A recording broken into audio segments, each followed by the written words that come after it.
За тэгээ ерөнхийдөө нөгөө их спорт гэдэг бас үндэсний бүх юм маань одоо суурь нь болдог бас буян хатан чанар. За хажуугаар нь одоо жуудагийнхаа энэ жил усан явахт орч өөрийгөө соёлоо улсын наадамд солоо ахиулах дэшээ барилдах хичээж байгаа. Тэгэхээр бол бас энэ жил бас жууд одоо сороод бас өөрийгөө шалгаж явандаа бэлтгэл хангаж байна. За онгорсноос хойш усан явахт орсон жуудаг усан явахт орж мөнгө медаль авч за одоо топ 6 тойргийн журмаар байлдах жуудаа бүхийнхаа бас хүчээ сорих гэдэг одоо хилдээд байж байна. За миний хувьд одоо жуудаа бүхээс жоохон хүндэрээ үндэсний бүх голцоо одоо бэлтгэл сургалтынхаа чамбар болж байна. Одоо цагаан сар за ерөнхийлөгчийн сон бос оны өмнө одоо тэрнээс хойш цагаан сар за тэгээ зааланда 2 сарын бас барилдаанд бас тогтмол барилж байгаа. Одоо хасаа бүтэн 2 сард бас олон барилдаантай. Тэрэндээ л бэлтэж байна. Хажуугаар нас 6-аад бас өөрийгөө сойгаад байж байна. Цагаан сарын бэлтгэл хийгээд. Ерөнхийлөгчийн сон маань чансаа өндөр 108 болдог.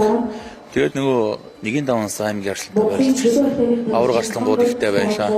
Дээшлэх тусам одоо чансаа нөгөө төрүүлэх бүх нөгөө тэр тааврууд нэвлээд хүмүүсийн маань таавар нэвдэгдээд магнадуу маань төрүүлж би үзүүлээд сайхан барилцаад одоо тэр форм хадгалаад цагаан сарынхаа барилдаанд улсынхаа бэлтэж байна да. Яг хөө манай нутгийн брэнд одоо Казакарт хүмүүс тайлдаг. Тэгээд яг хөө урд нь бодож явсан юм би.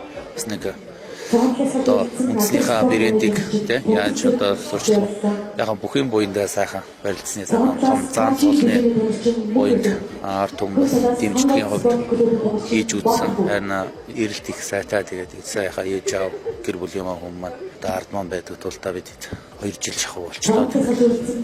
Жил болгон намрын 2 тэгээд 2 жил газанда зориулж байна да. Гэр бүлийнхээ хүмүүстэй хэлсэн.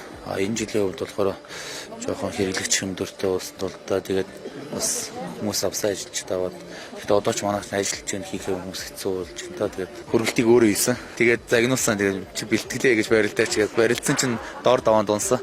Тэгээд загнуулаад шууд бэлтгэлд орсон. Аль бол хүнд халуунаар нь тэгээд чанартай тэгээд маш цэвэрхэн одоо тэгээд үчс нөгөө нэг авсан хүмүүс маань байнга авдаг. Тэгэхээр гайгүй л сайн баг тийм. Манай ээж минь жоор болохоор тэгээд янзаа сайхан тий